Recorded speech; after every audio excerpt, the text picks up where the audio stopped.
Don't you think? Like, it's different than like an artist, say, that plays at LC where they've got their merch booth over there. They've got somebody hired to do it, and you never talk to the artist ever. It's more disconnected, and I've always found that very strange, I guess. But also, like, it's just a different level, you know? Yeah, because they're every single night playing, so they're just like, it's a necessity at that point. Correct, yeah. And there, I think some... They have meet and greets and stuff. I think for some bands, yeah, for sure. And I think for some bands, they kind of want to be a little separated from their audience so they can create some type of an allure as well. But I'm seeing these like bands that are on a substantial level, like Joey and Ballyhoo and these other groups that we're running sound for. Just witnessing them, I'm like, man, the one common thing is that these guys all... guys and girls, there's like Article Sound System. There's not a lot of women in reggae, sorry. I said we talked about that on the previous podcast. But all these people will spend time with their fans, which is like is fantastic, you know. Yeah, and Cass Haley. Absolutely, and Cass Haley, yeah. They don't necessarily subscribe to that, like, you are over there, I'm over here, you know. And Cass is just a good example. Cass is another guy like Joey, like just another really great dude, you know. Doing it his way, too. Yeah, 100%. All right. So, anyways, all that being said, let's do a quick promo for some stuff that we got going on. So, Shaw Brothers have a new record. It's called Blood Harmony. You can check it out on all the streaming services. You can also purchase it from us at our shows or soon on our website once we do that. And any money you spend on purchasing it is super appreciated. Just really helps us. We know you can stream for free or if you have a subscription, but the purchasing is just like, think of it as like a way to like help us continue to do what we do and keep creating music. Andy Shaw Band has a new single called I Can Tell You're Lonely that is out on all streaming platforms that we'd love you to listen to. We are planning on releasing a single about every 2 months this year, mostly of unreleased material that we've been working on for a long time. And we really just want to get it out there so we can start working on our new material as well. We have kind of a backlog of material I wrote 10 years ago and then stuff that I wrote 2 years ago. So we're just trying to kind of catch up with all that. COVID kind of put a stop block in that. But check all that out on all the streaming services. And then Topher James stuff. Do you have any new music coming out or anything like that you're working on? I'm working on a single. I just got to get it out. Cool. Is that the Jeff Martin stuff? Mm-hmm. It's just taking forever. So Chris has got some new music that he's working on with Jeff Martin, and who, if people don't know who Jeff Martin is, he plays drums for a guy named Trevor Hall, who is a nationally touring artist that is fantastic. You should look him up. He's really great. And Jeff's amazing. He's a really good producer and drummer. Yeah. He played drums on most of the tunes. And Jeff referred us to Danny Kolb, who mastered I Can Tell You're Lonely and as well a bunch of your stuff, right? Yeah. And has done stuff with Ben Harper. Yeah, I have a ton and of done stuff with Article Sound System and Jack the Elevators Johnson. and Jack Johnson and Willie Nelson and all kinds of people. So we're really fortunate to have him master our track and Chris's track. But make sure you listen to that stuff. We're really proud of the work we're doing, and we're really bad at pushing music and what we're doing on people. So this is kind of why we started the podcast, because it's a little bit more about us being casual, just hanging out, and kind of what we're about, what we talk about, and what we're interested in. Mm-hmm. That being said, we're going to try to start bringing in some guests. That's the next step. You can see our set is kind of coming together, which I'm really happy about. And we're just trying to kind of grow this guests thing. Go? Sit on over the there. table. Yeah. No. The guests, we'll fit them in here. We can make room. Well, we could also do another cut camera. Yeah, they're going to be in the bathroom. We'll be in the bathroom. Hanging out in the bathroom. It might actually end up being, depending on our technology, we might end up doing like interviews from their home. Because I have the technology to do that. So we can zoom them in and then kind of talk to them that way. But yeah, those are a few things. And every Monday I do an open mic at Lido's from 9 to 12:30, which I would love for you to come out to. If you're ever looking to share your own music or see what we're up to there. We did it last night and it was so busy. I was dying.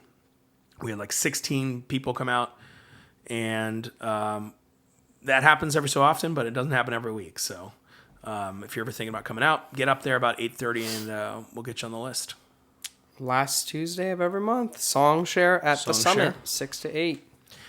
Dad's playing music with Abby a bunch. That's cool. He's got his own stuff going on. You can see us at the Arts Fest this year, Andy Shaw Band and Tover James. When are you guys playing? June 8th, 3:15 to 4:15. Is that a Saturday or Friday? Saturday. Okay, because we're playing Friday at 4 o'clock, I think. So, because that was the only time we had. So, Yeah. but we appreciate them having us because it's always hard to get Arts Fest stuff figured out because we usually are so booked up that weekend quite far ahead. So they're always really nice and flexible with us. So Yeah. all right. So new segment we're gonna try out today is stories from the road. It's been a minute since we've been on the road. Brought to you by Matt Page. Chef Boyardee. Yeah. This is well, I have one good one and think about one, but I was thinking about this story today.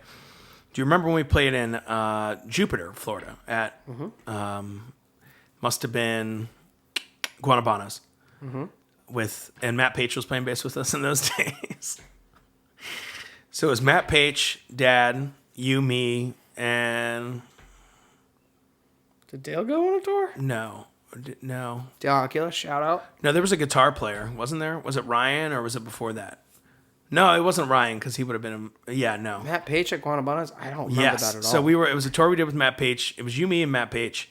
But we went to this little bar next door after the gig because the gig ended so early. We were like, oh, let's go hang out for a little bit. Oh, a little like... And Matt just starts ordering shots after shots after shots. And we had gotten dropped off, so we were good. To like the hotel's about 12 miles away. Yeah, I know. Oh, we walked? No. No, we Ubered. It was like the Tiger Woods like PGA thing like was right there. In one of his golf courses or something is like the PGA headquarters or something is like right near there. Okay. But we got so incredibly drunk. Man, that's... Which we don't do, and this isn't a normal road trip. It's Matt. It's a Matt Page feeding us shots thing. And we got so drunk that we got a cab and took it through Taco Bell. Or an Uber, yeah. I think at the time... Was it a cab? It might have been a cab. I think it was so long ago. It was like 2012, maybe? Wow. 11? Maybe 13? Yeah, I definitely threw up in the hotel. Yeah. That sucked. We all were just super drunk and hungover, and yeah. But the thing I remember above everything else was the cab ride was like $115. It was? Yeah. Wow. And I was like, it's how much?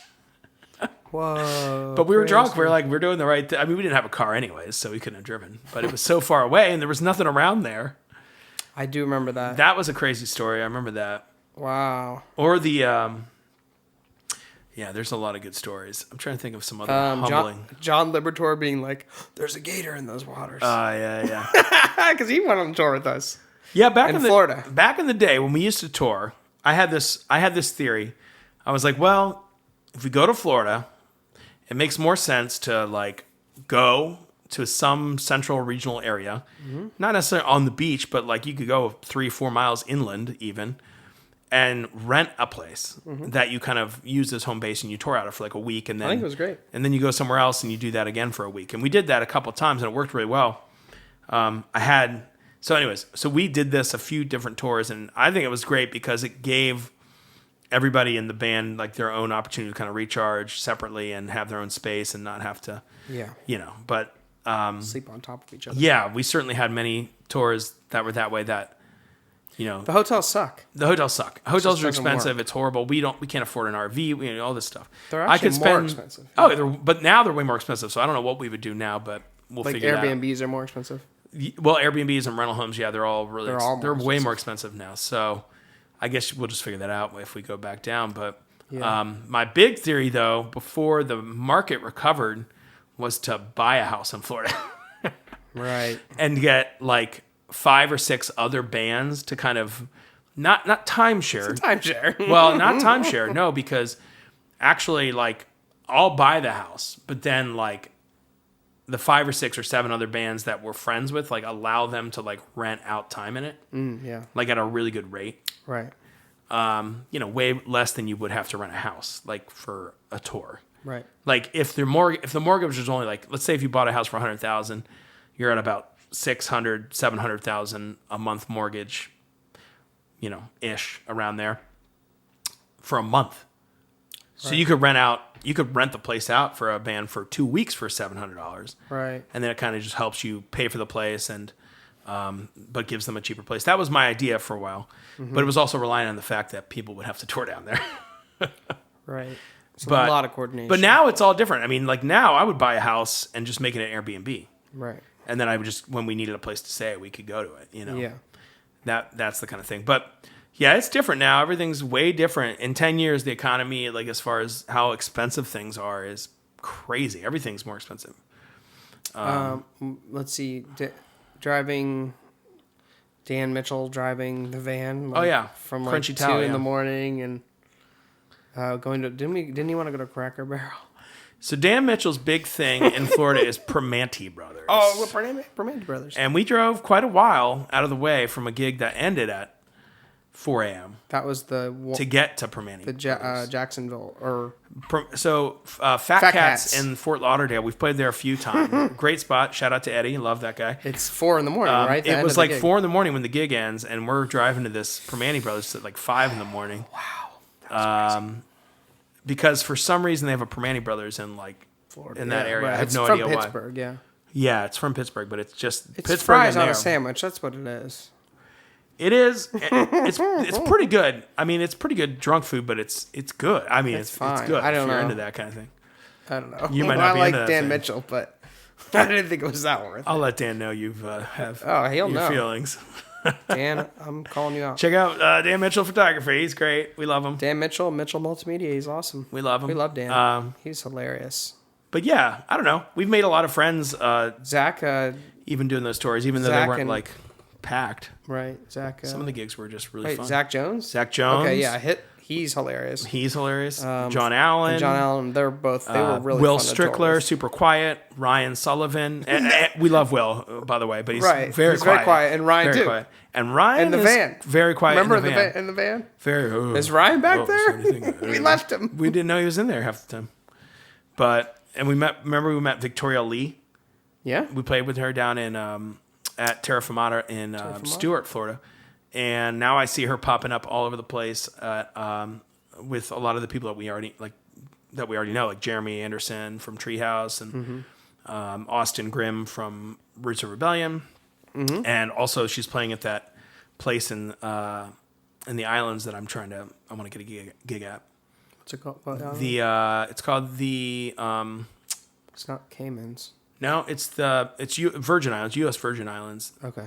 I can't remember the name of it right now, but a bunch of our friends have played there. Cass Haley, Austin, Jeremy, Victoria. Yeah, it's cool. Trying to break Cool into there.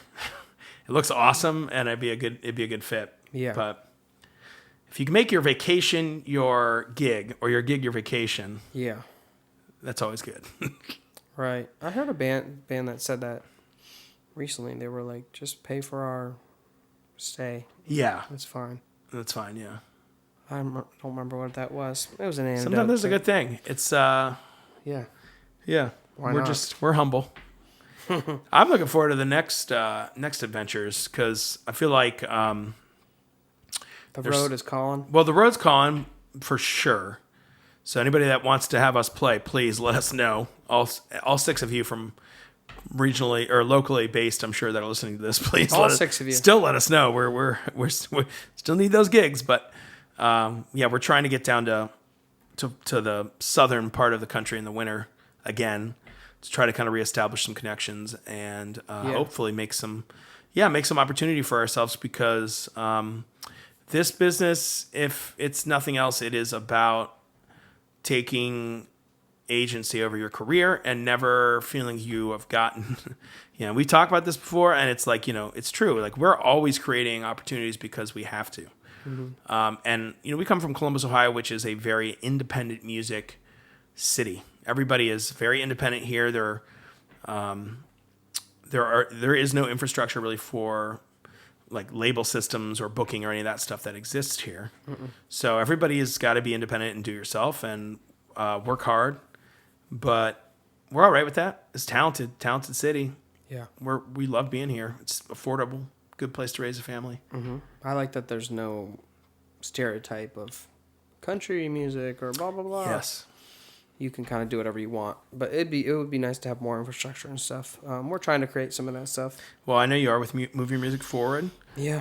And, You need just a little bit of help, Yeah. Honestly, and it sucks because us as artists, we're sweat equity. We are sweat equity people. In other words, like, we're so focused on doing, but most of the things we were doing are not, don't require a huge financial backer. So you know what I'm saying?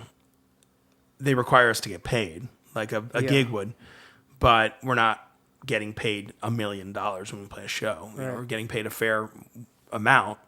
But what I'm saying is when we want these bigger ideas to happen, we need financial backing. We need financial assistance, Mm-hmm. And should it be the artist that has to be the one that creates the booking agency or the record label or this, that, the other? Right. I mean, for years it has been on an independent level because of necessity, and we have to do it and we want to do it. But at some point, it's like, come on, let's get these bigger apparatuses kind of put in place, Yeah. Apparati, if you will. Yeah, I don't know. It's interesting. I mean, just I think you kind of just create, like you said, you just create the world that you want to see, and I agree. You just figure it out. I was telling somebody earlier, I'm like, just make the budget and then do the budget. Like, I'm not good at math. So like I'm always thinking creatively, but sometimes I have to think in numbers, which I don't think in. Like, here's the budget. Let's go find that budget. It's kind of simple. But I think that's how, like, some businesses actually, businesses work that way, right? Well, I think that's how... Here's the budget, and then let's get the budget, right? I think that's how a lot of small businesses do operate. Yeah, and big businesses. It's hard to think that way sometimes. But yeah, I think... like, if you're thinking of a project creatively as a business owner, you just apply the thing to the thing. It's hard in art world because... I think about the asset and the commodity and all these different things. Like, what we're selling, right, is what we're doing, right? So it's like, imagine if you work a day job. Imagine you're a teacher and you have to sell to the school that you're teaching to get your wage, right? Like, that you're good at what you do to get your wage, right? Every day. That's kind of what we do. I'm just trying to make a comparison of, like, what we're doing a thing. We have a skill that we do, and then we receive money for it, right? A business that's selling goods, right?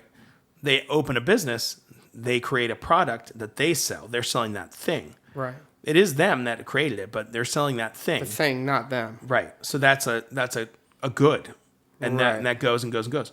So the money that comes in from it, part of it covers the cost to make the good. Right. Part of it covers the employee selling the good, right? Part of it goes into, like, funding the business, right?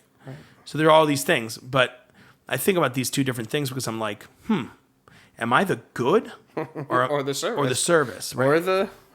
Because it's weird. It's weird in music because if we were running music, our own individual selves as a business in music, like a company ran theirs, we would put 10% away for retirement. 15% away for health insurance, right? 20% away for bookkeeping. Like, we would section off each bit of this. Nobody's doing that like that officially. Unless you're making enough where you can justify the reality. And it's not that we don't have those things. We do, but it's not the way we think about running our business. Right. You know what I'm saying? Mm-hmm. Some people might. And sometimes it's just like survival. Like, give me $200. Yeah. That's going right into the kids, whatever. Mouth. Yeah. Wait, I don't feed them money, but you know what I'm saying. But yeah, I think you need to think about. We need to think about those things a little bit. Well, yeah, that's why when I ask for a certain amount of money as an independent contractor, and people I think forget that, like, we have to pay double the tax because of the fact that we are working for ourselves. So we don't have an employer to put in a portion of that money. It's actually more tax that we end up paying in the end. Yeah. In a normal, like, W-9, whatever it is, they put in like half. So the employer, like, I think there's a responsibility from the tax. Right. The person, Yeah, I've just been thinking a lot about like the whole business. What we were talking about earlier, it's perception. It's all perception. It's all smoke and mirrors. So it's like when you play at a music venue, people think you're getting paid and all this stuff, and it's like I just constantly want to break those barriers down and like tell people what the reality is. Because, I agree. Because when does it become? None of that stuff adds up to a career. All the smoke and mirrors. I agree. Like, I don't care if you perceive me as a rock star. I want you to know that, like, this is hard and, like, it just sounds whiny. No one wants to hear that. Well, but I think there's a way to do reality. it where you educate people. Like that's what I do with the nonprofit. But I think education also is about bringing people in, Yeah. rather than pushing them out. In other words, people like Joey and who I've mentioned before, like they're bringing their fans in, and they have broken that seal of like anonymity, right? People know who they are now. Like they're in. I mean, they don't know their deep feelings and things like that, but they've talked to them, and you look at that. Has that ruined their career? No, it's made it better. Right. And I've seen conversations people have had at Dank House with these artists where they equally love what the music is that these people do, right? And look at them as humans. Right. And that doesn't change their perception. That they're like great Right. or whatever. In a negative. Correct. It doesn't, which is like what I've always worried about is like, oh, if people like if they like my music, once they get to know me, they're going to be disappointed.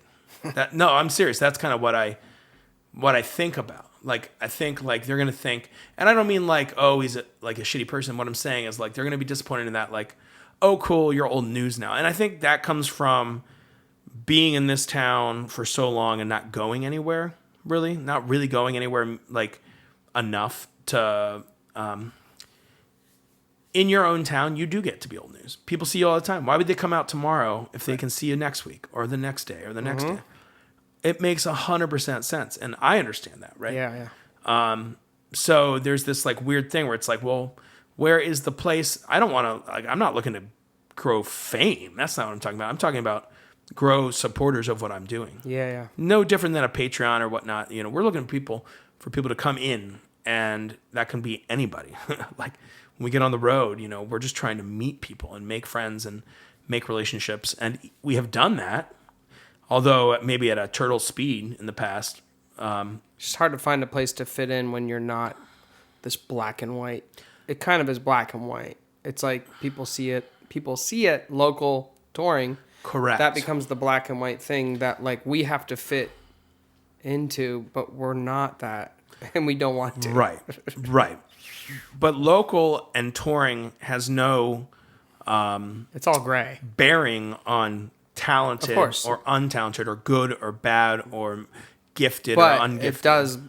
it is perceived that way. Correct. And that's an easy thing to explain to people. I think it's hard for people to understand that because they're not inside of our thing. And marketing wise, it's definitely a challenge. But Yeah. I'm with you on that. Like, that is part of the reason why when people ask me, why do you want to get touring? I'm like, because that's where we belong. That's where we should be. That's what we should be experiencing and doing, not for self-serving, like not for selfish reasons, but for the good of us as artists, right?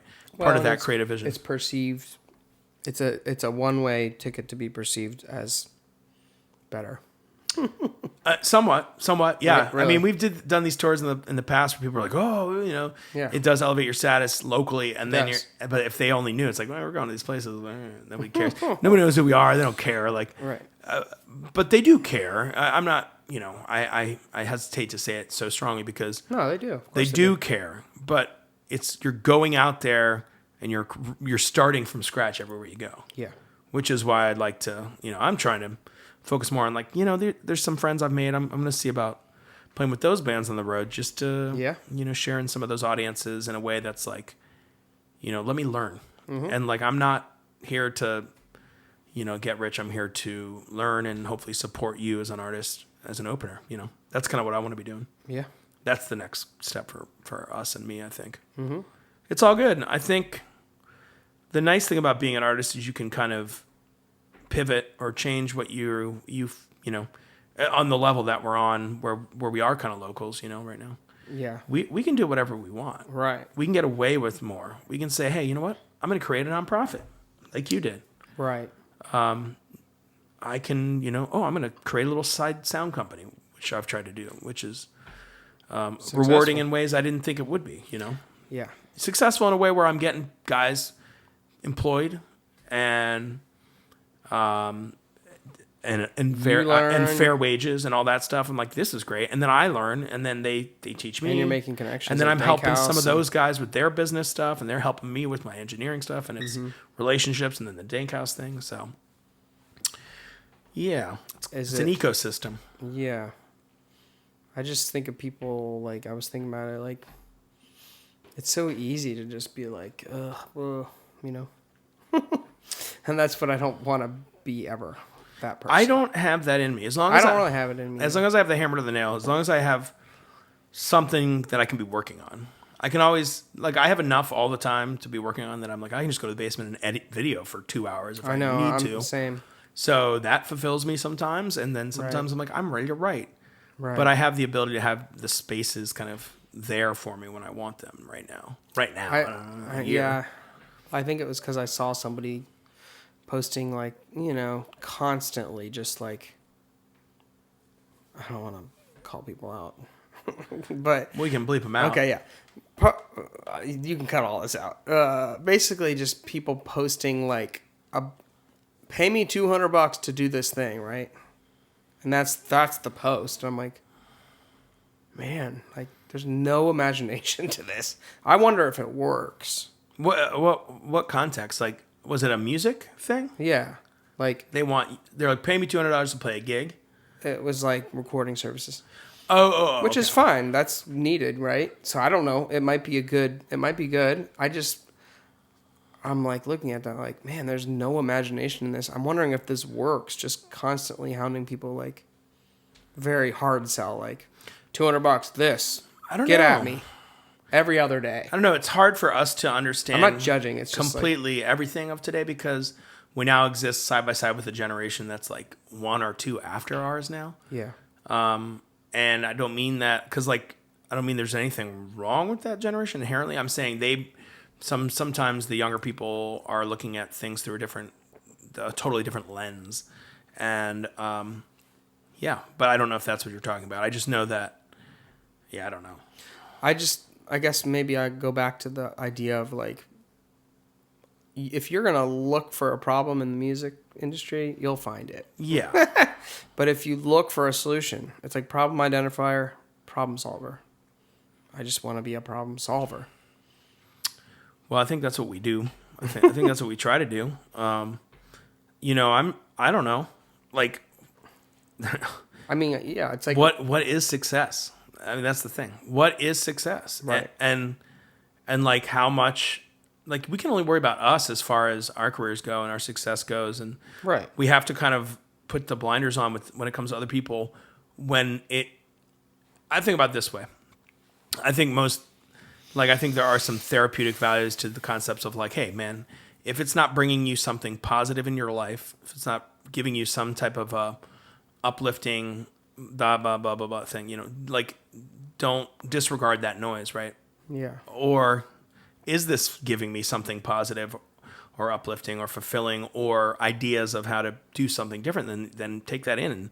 But we do have to kind of be discerning with which one of these is this? Because I think there are people, even last night, I was this is kind of annoying because you're kind of coming at me hard and you're throwing out numbers that you make at gigs and I'm kind of get out of here. Even in that situation where it's why is this bothering me? Right. Okay. Well, it's bothering me because I'm at work and I don't really have time to do this. Right. And I'm too nice to say, hey, I gotta do this, 2, I have that natural helper instinct. So I'm I'm going to listen to you. And then if there's something I can offer you advice wise, I'm going to do that. But then 3, there's a little bit of that, this is rubbing me the wrong way. 'Cause I think you think that we're the same and we're not, and that doesn't matter but it kind of felt that way, right? None of that doesn't really matter, but it does matter, right? It's like, it doesn't matter because it's like, who cares? Like, if you're insecure, it's like, what do you do with that? Like, that's the thing. And this person was saying, they're insecure. And I'm like, oh, okay, I get it. You're just like every other artist out there. We're all insecure, but like, what do we want to be doing? Like, what do you want to be focused on? And for me, like, I try really hard to get out of those places of like, I'm better than or whatever or different. I've got, because it doesn't matter. It doesn't matter. None of it matters. Like, there is a little bit of the nothing matters thing. Yeah, in a good way though. In a good way, not the negative way. Not in the negative way. In the way that says, it doesn't matter if this person is or isn't more successful or has more opportunity than I do or has less or any of that.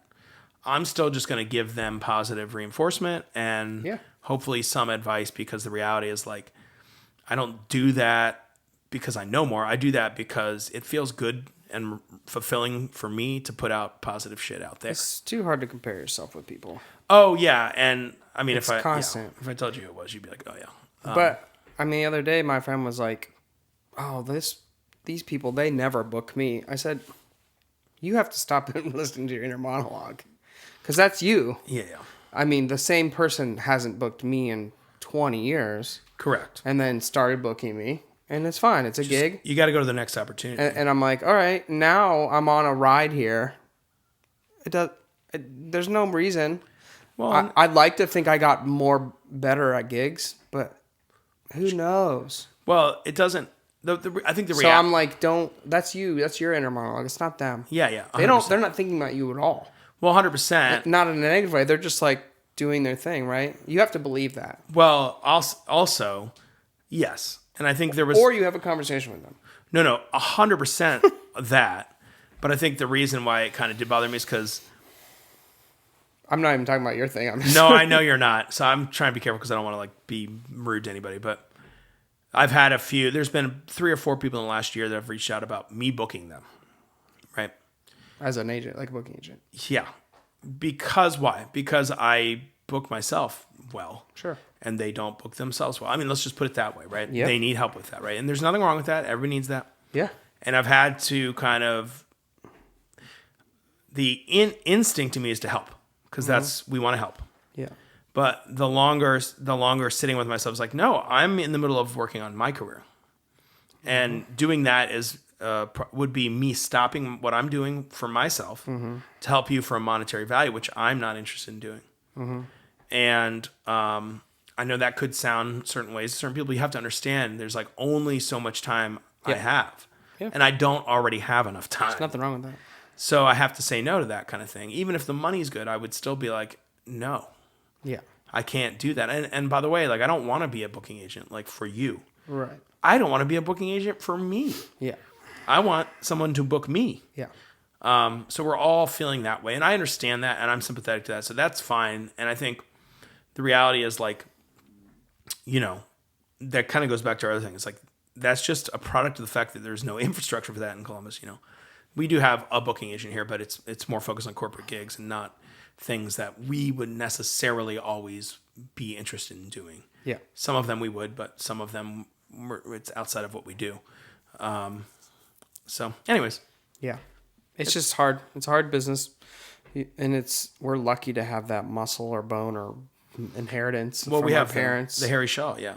It's the Harry Shaw. I think it's our parents because both of them are very curious. And I think that's something they both have in common, which they want to live life and they want to be curious and they are always doing something different. Right. Yeah. Which I think is a gift. Because I don't think people have that. Well, I think there are aspects of both of our parents that are different and they're very different, but they're overlap. Well, I think Dad's creatively curious. Yep. And people curious. Mm-hmm. And Mom is places curious. Mm-hmm. And artistically curious. I would say people too. People too. Yeah. But she loves art and people and traveling. That's her thing, which I get from... And getting into things that are like, this film series, this blah, blah, blah. Getting into like very unique things, I would say. The more unique it is, like, off the beaten path, that's the kind of thing she likes. Like the shortest street in the world. The shortest street in the world. Or the first concrete street, which we both know where those are if you ever want to know. When we were kids, that's where we went.